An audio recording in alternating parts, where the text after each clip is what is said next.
السلام علیکم ورحمۃ اللہ وبرکاتہ۔ ناظرین، ہم پہنچنے والے ہیں سیرت نبوی کے ایک تاریخی مقام بیر العطایا پر۔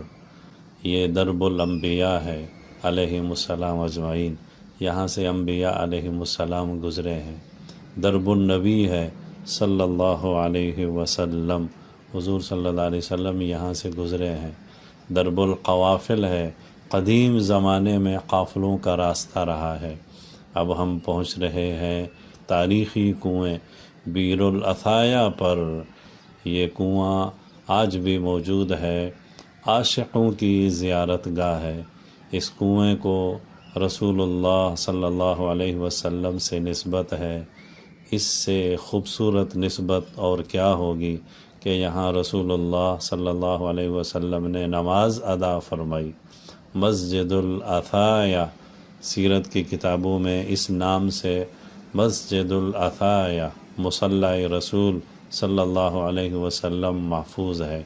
یہی وہ مقام ہے جہاں رحمت عالم صلی اللہ علیہ وسلم پہنچے، چادر ہٹائی اور فرمایا ہذہ ارواح طیبہ، یہاں کی ہوا اور فضا پاکیزہ اور خوشگوار ہے۔ یقیناً ہم تھوڑی دیر پہلے اشرفیہ میں تھے، وہاں گرمی محسوس ہو رہی تھی۔ یہاں پہنچے ہیں، ٹھنڈی ہوائیں ہیں، سبحان اللہ۔ دائیں بائیں درخت بھی ہیں جس کے سائے میں بیٹھنے کا اپنا لطف ہے۔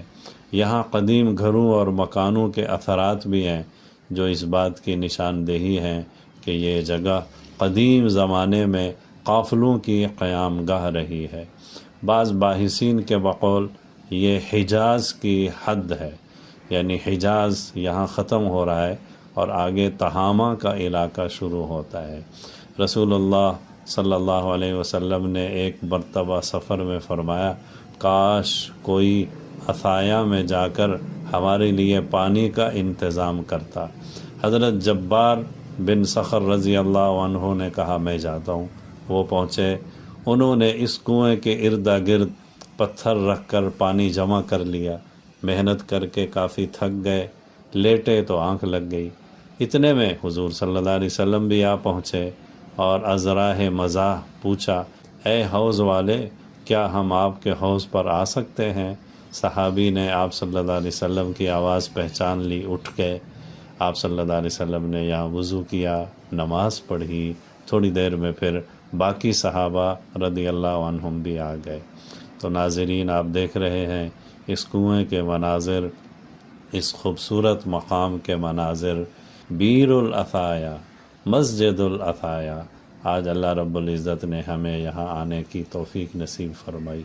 کنویں کے اندرونی منظر کو بھی آپ دیکھنا چاہتے ہوں گے تو لیجئے، کنویں کا اندرونی منظر بھی آپ کو دکھاتے ہیں۔ یہ دیکھیے، آج بھی اس کنویں میں پانی موجود ہے۔